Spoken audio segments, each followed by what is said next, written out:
Guns and Targets. By a player for the players. Eh bien bonjour à tous et bienvenue dans cette nouvelle vidéo review.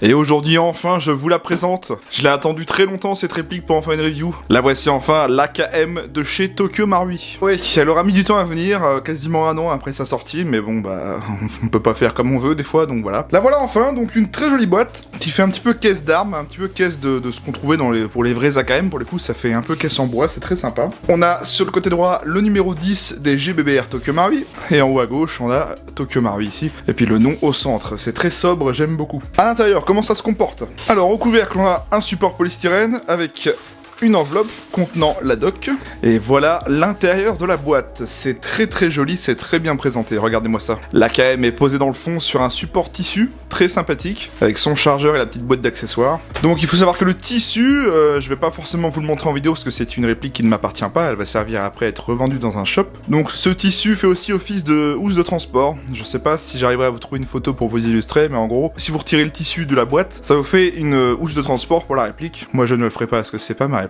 Comme d'habitude, on a la petite boîte d'accessoires présentée par Tokyo Marui, une fausse boîte de munitions en fait, du 7,62 par 39 mm. Sauf que vous voyez bien que la petite étiquette nous présente qu'à l'intérieur on a des accessoires pour la réplique et non pas des munitions. En soi, c'est très sympa parce qu'elle fait un petit peu le style de la boîte, un petit peu caisse d'armes. À l'intérieur, on y trouve le traditionnel capuchon de sécurité, l'échantillon de billes, un outil de réglage du guidon. Vous voyez qu'ils ont vraiment le sens du détail, Tokyo Marui, parce que je sais pas si vous allez voir, mais juste ici, là, on a un tampon. Alors, le chargeur, un chargeur très sympathique en métal, plutôt léger, et bien évidemment la réplique de l'AKM. Elle est franchement très jolie, regardez-moi ça. Qu'est-ce qu'on a au fond de la boîte là? Justement, dans le fond de la boîte, on a un petit manuel nous présentant comment se servir du tissu pour en faire la housse de la réplique. Vous voyez que ça donne quelque chose comme ceci. Bien sûr, dans la boîte, on retrouve la tigette de nettoyage des borrages, le tube de remplissage rapide du chargeur et sa tige poussoir. Et voici donc la réplique du jour, le AKM Tokyo Marui GBBR. Elle est franchement très jolie cette réplique, regardez-moi ça. Allez, je la pose là, et je vous parle de l'arme réelle pour commencer.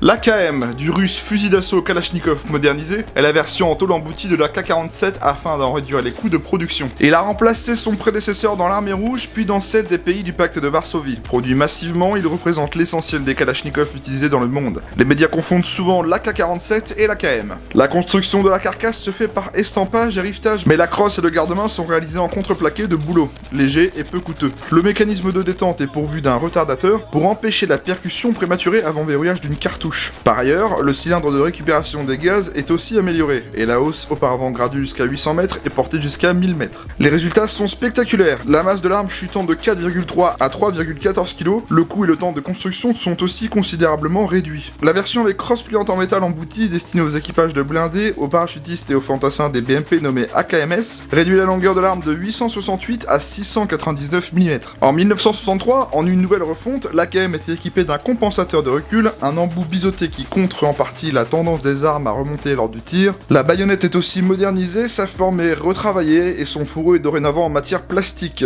Cette dernière remplace définitivement le bois dans la construction de l'arme en 1974 et sera le matériau de certains chargeurs. Les AKM peuvent être dotés de nombreux accessoires, par exemple le silencieux PBS et la lunette de tir de nuit NSPU. Ici, le célèbre fabricant japonais Tokyo Marui propose une réplique Airsoft AKM GBBR très réaliste, en métal et imitation bois, disposant du Z-System. Idéal pour les russophiles et amateurs de répliques, cette AK est réaliste et très bien finie. Elle dispose de quelques points forts comme une qualité de fabrication Tokyo Marui, une conception métal avec un plastique imitation bois verni du plus bel effet, un blowback percutant, un Z-System, un système de tir à vide, des mires ajustables et un chargeur de 35 coups. Voilà pour l'arme et la réplique. Comment est-ce qu'elle fonctionne? Eh ben c'est un GBBR, donc Gas Blowback Rifle. Ce sont des répliques Airsoft qui vont utiliser le gaz pour faire propulser les billes. Donc sur cette réplique on insère le gaz par cette petite valve. Donc la réplique va utiliser le gaz pour faire partir la bille et réarmer la prochaine pour effectuer un tir semi-automatique, comme la vraie arme. Si vous souhaitez plus d'infos, n'hésitez pas à taper GBBR sur Google et vous trouverez plein d'infos intéressantes. Bien, regardons un petit peu son manuel. Donc comme je le rappelle, il est livré dans cette petite enveloppe craft très sympa, avec cette étiquette Automat Kalashnikova. Alors le russe je le lis pas du tout, donc désolé. l'intérieur, on y trouve donc le manuel, qui reprend un petit peu la couleur de la boîte, les quelques papiers de garantie, les petites cibles qui n'ont jamais changé depuis le temps, enfin, tout le traditionnel de ce qu'on trouve avec Tokyo Marui, quoi. Donc le manuel est toujours très bien fait, on y apprend plusieurs choses, c'est très complet. En fait, ça apprend vraiment l'utilisation sommaire de la réplique, hein, comment régler son guidon, armer la réplique, garnir le chargeur, mettre du gaz, régler son hop-up, utiliser les mires de visée, enfin, c'est hyper complet, vous le connaissez, hein. Vous le savez, je vous le dis depuis tout le temps. Et ce que j'apprécie avec Tokyo Marui, c'est qu'on a toujours un plan éclaté de la réplique avec la désignation des pièces à la fin. Malgré que le manuel soit en japonais, on n'a aucun mal à le comprendre parce que les dessins sont vraiment très bien détaillés. Si vous avez l'occasion d'acheter du Tokyo Marui, regardez vraiment leur manuel parce qu'ils sont vraiment très bien faits et très agréables. Bon alors, regardons un petit peu les marquages de cette réplique parce qu'elle en dispose de quelques-uns quand même, donc profitons-en. On va commencer du côté gauche. On a un marquage 1975, un petit peu comme sur les vrais AK, les petits différents logos de chez Izmash ici et là, un petit numéro de série, avec les goupilles à chaque bon emplacement. Un petit marquage ici sur la poignée du côté gauche. Du côté droit, on retrouve le marquage en alphabet cyrillique du sélecteur de tir, sécurité full automatique et semi-automatique tout en bas, un marquage à l'arrière de la réplique sur le corps Tokyo Marui Made in Japan SGK, le marquage de la hausse graduée, portée jusqu'à 1000 mètres. Sur le chargeur, on a un marquage tout en haut du chargeur Tokyo Marui Made in Japan, et de l'autre côté du chargeur, on retrouve le logo Izmash, l'usine de fabrication des AKM. Voilà pour les marquages, en soi il n'y en a pas énormément non plus, mais bon, faut dire que les AK n'en ont pas forcément des tonnes. On a les principaux et c'est franchement très bien fait. Sinon, en termes visuels de la réplique, vous pouvez voir qu'elle est franchement très bien faite, très bien détaillée je trouve. Cette crosse avec ce vernis très sympathique, cette couleur de vernis en tout cas. Bien, regardons un petit peu les contrôles. Bon écoutez, c'est un AK GBBR, hein, j'en ai présenté... je sais pas si je vous en ai déjà présenté un, on va dire. Ben alors la sécurité sur les AK, vous le savez tous, hein. Ça se manipule avec ce levier ici. Donc quand le levier est tout en haut, comme sur cette position, la sécurité est activée, donc ça bloque la queue de détente, vous voyez. Au cran du milieu, nous sommes en full automatique, donc le tir en continu. Cran du bas, nous serons en semi-automatique, donc coup par coup. On a ici le levier d'armement qui nous permet d'armer la réplique lorsqu'on a inséré notre chargeur. Notez par contre qu'on ne peut pas actionner le levier d'armement si la sécurité est activée. Là, on pourra bien l'actionner. Au niveau de l'insertion du chargeur, on va prendre le chargeur et le mettre en premier à l'avant. Et clipser l'arrière comme ceci. Pour éjecter le chargeur, on utilise tout simplement l'ergot qui se situe ici au niveau de mon index, qui est en bidex parce qu'on peut le choper aussi bien à droite comme à gauche. On retire l'arrière en premier et on enlève l'avant en dernier. On dispose d'attache-angles sur la réplique, un à l'arrière en acier ici sous forme d'anneau qui n'est pas en dessous de la crosse mais bien sur le côté, donc un petit peu une différence par rapport au vrai. Un autre attache-angle ici à l'avant gauche sous forme de petit anneau aussi, mais on n'a rien du côté droit par contre, donc pour le côté ambidextre c'est pas tellement ça, mais à l'époque je pense qu'ils s'en fichaient un peu. En termes d'organes de visée, on a la mire graduée juste ici. On peut la rehausser en fonction de la portée qu'on souhaite engager, tout simplement comme ceci, hein, voilà. Et on a le guidon type AK à l'avant, protégé par ces petites oreilles de chaque côté, et qu'on pourra rehausser avec le petit outil qu'on a dans la boîte que je vous ai montré tout à l'heure. Hein. À l'avant, on retrouve le compensateur type AKM, donc le compensateur de recul coupé un petit peu en biseau. Bien évidemment, on peut le dévisser en poussant ce petit auto juste ici, et en tournant le compensateur. Donc c'est du 14 mm CCW classique, hein, donc parfait si vous voulez mettre un silencieux ou, je sais pas, un traceur, ce que vous voulez qu'en fait. Hein. Tokyo Marui a pensé à vous, ils vous ont mis du 14 mm CCW. Et voilà pour les contrôles standards. Bon écoutez, c'est vraiment du Kalachnikov classique, hein, y a rien de compliqué, c'était juste les parties les plus, comment dire, principales. Alors, pour le réglage hop-up sur cette réplique, vous allez voir que Tokyo Marui a fait quelque chose de très bien.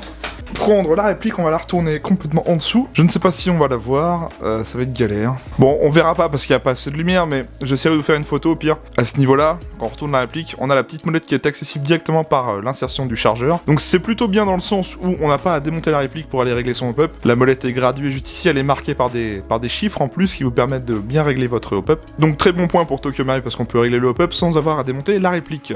Alors, au niveau du démontage et de l'entretien sur cette réplique, vous allez voir que c'est plutôt bien fait. C'est vraiment comme sur du AK standard, hein, comme sur les vrais, j'ai envie de vous dire. On va commencer par tirer le top cover qui est ici. On appuie sur ce bouton ici.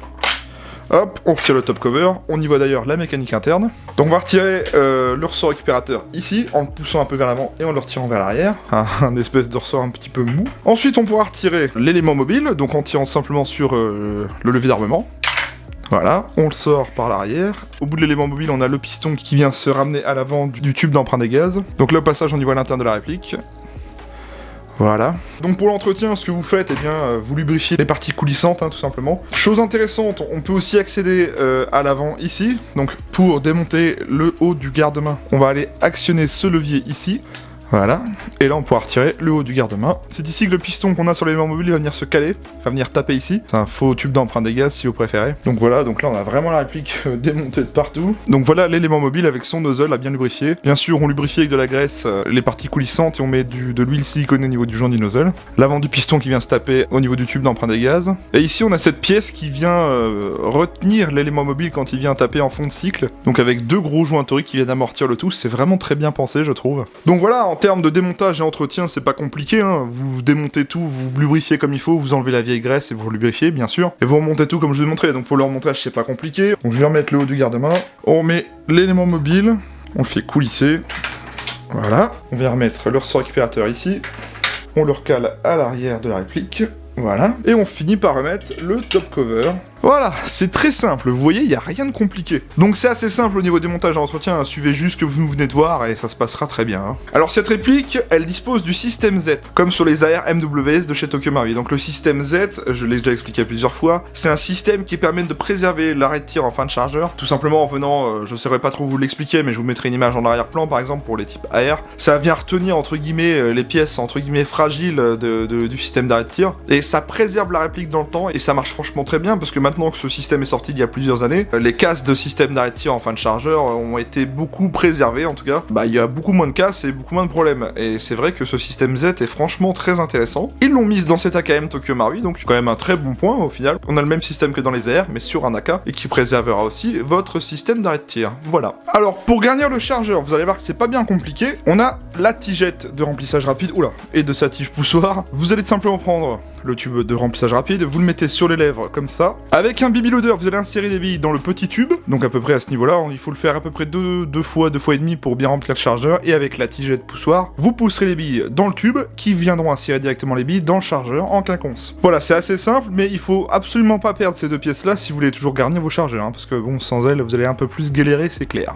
Bien, on va y mettre un petit peu de gaz, voir comment ça se comporte, réplique Tokyo Marui oblige, pareil, hein, on met pas du gaz trop puissant, parce que on a vraiment une grosse partie de la réplique construite en alliage, donc j'y mettrai pas du gaz trop puissant si vous voulez que ça pète. Voilà, c'est à vos risques et périls, je vous aurais prévenu. Pas de billes dans le chargeur, c'est parti. Je bascule en semi, j'arme la réplique, et c'est parti.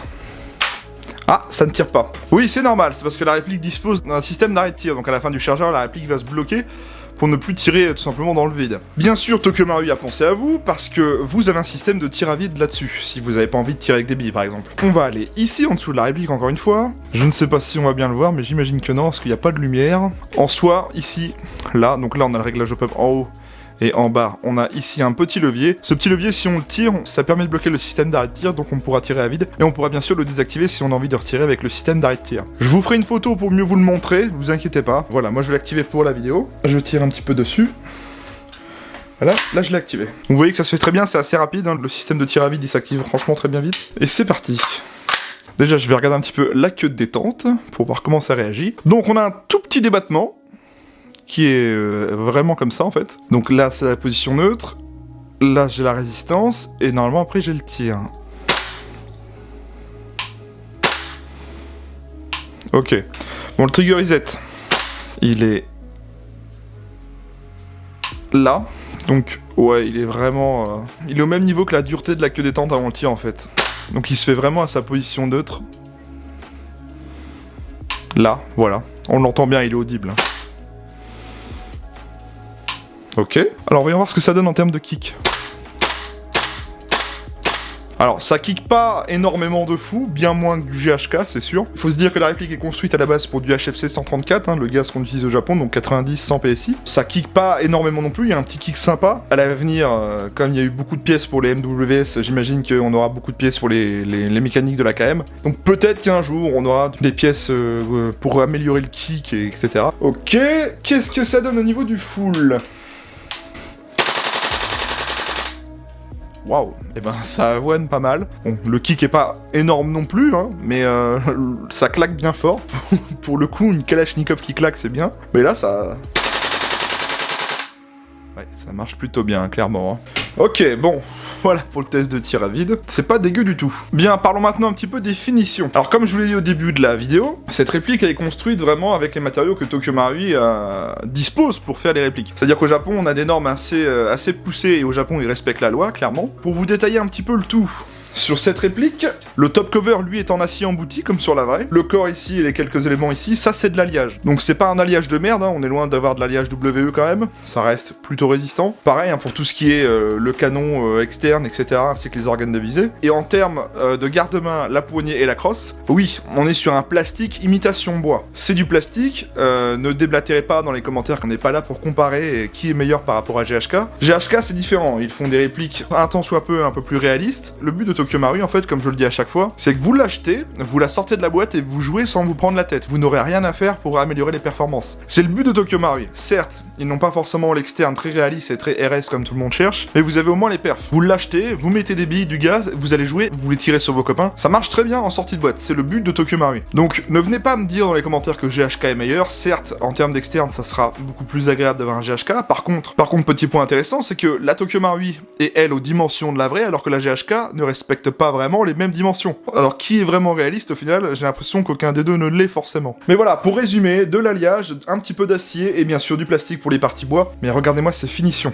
Franchement, le vernis du plastique est magnifique. Bon, évidemment, ça brille, hein. Ça brille vraiment comme un plastique, mais bon, ça reste quand même très joli à regarder, hein. Pour l'avoir en vrai sous mes yeux, c'est quand même beaucoup plus agréable à regarder. Bon, voilà pour les finitions. J'espère vous avoir éclairé un petit peu plus là-dessus. Mais oui, c'est du plastique pour ceux qui se posent la question. Après, ça reste quand même un plastique de bonne qualité. Et comme je le dis, vous aurez les perfs en sortie de boîte. Bien, on va parler un petit peu des caractéristiques techniques. Alors, c'est une réplique de calibre 6 mm à propulsion GBBR, disposant des modes de tir sécurité semi et full automatique, annoncée par le fabricant à 0,9 joules, soit 300 fps. Elle fait une longueur de 890 mm, un poids de 3500 grammes. Elle ne dispose pas de rail tactique intégré. Son chargeur est en métal et peut contenir 35 billes. Elle dispose bien du hop-up réglable. Elle dispose bien sûr du blowback. Elle est fabriquée en métal et plastique imitation bois et c'est fabriqué par Tokyo Maru.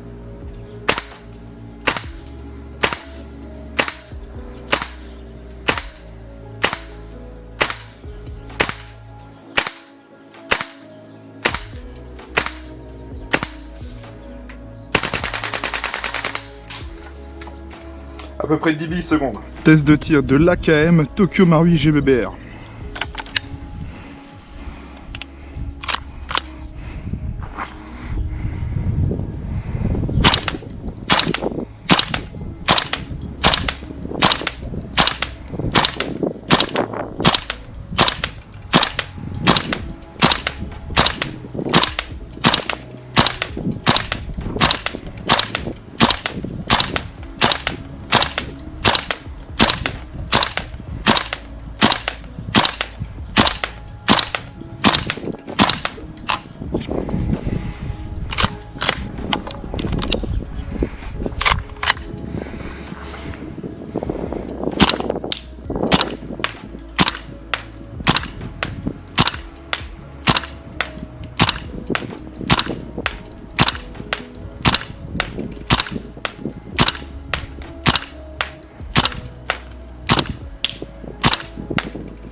Je ressors du test de tir, alors que vous dire sur la réplique. Écoutez, pour ceux qui connaissent Tokyo Marui, vous n'aurez pas de doute, ça fonctionne super bien. Pour ceux qui découvrent Tokyo Marui, si vous avez le budget et que vous êtes débutant et que vous n'y connaissez pas trop en mécanique et que vous avez pas envie de vous prendre la tête à changer telle ou telle pièce pour avoir des perfs honorables, moi je vous conseillerais du Tokyo Marui, clairement, parce que Tokyo Marui, leur but, comme je l'ai dit tout à l'heure, c'est d'acheter la réplique, de mettre des billes du gaz et d'aller jouer avec sans vous prendre la tête, c'est vraiment leur but. Là, en sortie de boîte, donc elle est toute neuve, elle est d'origine, j'ai fait le test de tir, on a une portée honorable de 40 à 50 mètres easy. Une très bonne résistance au froid, une très bonne autonomie en gaz, parce que les pièces sont légères, parce que l'élément mobile est léger, tout cela forcément ça touche au réalisme, mais ça donne de bien meilleurs perfs. Bien sûr, elle est quand même très jolie parce qu'elle dispose de marquages comme la vraie, etc. Elle est quand même très sympa à regarder. Mais voilà, pour résumer en termes de perf, je vous l'ai dit, c'est vraiment le but de Tokyo Marui, c'est d'avoir des perfs en sortie de boîte. Donc oui, c'est une réplique qui n'est pas donnée, oui, elle est en plastique, mais vous avez les perfs. Ceux qui connaissent Tokyo Marui, vous le savez, Tokyo Marui n'a plus de réputation à se faire. Pour résumer, excellente perf, très bonne résistance au froid, un kick très sympa, une qualité de fabrication toujours présente, et puis bah voilà quoi, Tokyo Marui, qu'est-ce que je voulais vous dire. Alors, cette réplique, si vous la cherchez, sachez que mon partenaire en dispose de quelques modèles en stock, au moment où je tourne la vidéo en tout cas, à un prix très honorable de 589,90€. Alors oui, ça reste cher, clairement, mais comme je vous l'ai dit, c'est du Tokyo Marui. À l'arrivée, vous avez quelque chose de hyper fonctionnel et d'hyper pratique, dans le sens où tout marche en sortie de boîte, et ça marche bien, ça marche pas comme, je sais pas, un AKG-HK, certes c'est joli tout ça, mais d'origine, vous avez pas forcément les mêmes perfs qu'un Tokyo Marui, c'est clair. Si vous cherchez un modèle d'AKM Tokyo Marui GBBR, mon partenaire Guns & Target en a en stock, donc c'est le moment, donc je répète, 589,90€. Bien, je remercie beaucoup Guillaume de Guns & Target de m'avoir prêté cette réplique, c'est grâce à lui enfin que j'ai pu faire une review de cette réplique que j'attendais depuis très longtemps. Merci à toi Guillaume, je vous invite à aller voir son site, sa page Facebook et sa chaîne YouTube, tous les liens sont en description. Moi je vous invite à venir vous abonner à ma chaîne YouTube, pensez bien à activer les notifications, c'est grâce à cela que vous voyez quand je sors une nouvelle vidéo ou pas. Si vous voulez suivre toutes les prochaines vidéos qui sortent, c'est le meilleur moyen de les suivre, voilà. Je vous invite à venir me rejoindre sur ma page Facebook, le lien est en description, c'est ici que j'ai posté des choses hors vidéo, des annonces de concours, des photos, etc. Donc c'est vraiment pour suivre mon actualité hors des vidéos. Alors, je vous invite à mettre un pouce bleu à cette vidéo si le contenu vous a plu, faites-le, ça me permet de voir si ça vous a plu ou non, donc ça me donne entre guillemets des petites stats. Si vous souhaitez venir échanger d'airsoft avec moi ou d'autres membres et demander des conseils, etc., n'hésitez pas, je dispose d'un serveur Discord qui est totalement gratuit, le lien est en description. Vous avez juste à faire une présentation à l'entrée du serveur. On arrive donc à la fin de cette vidéo, j'espère qu'elle vous aura plu, moi j'étais très content de vous faire cette review. Je vous retrouve mardi soir pour une prochaine review, profitez bien sur les terrains, portez-vous bien et à la prochaine, salut à tous.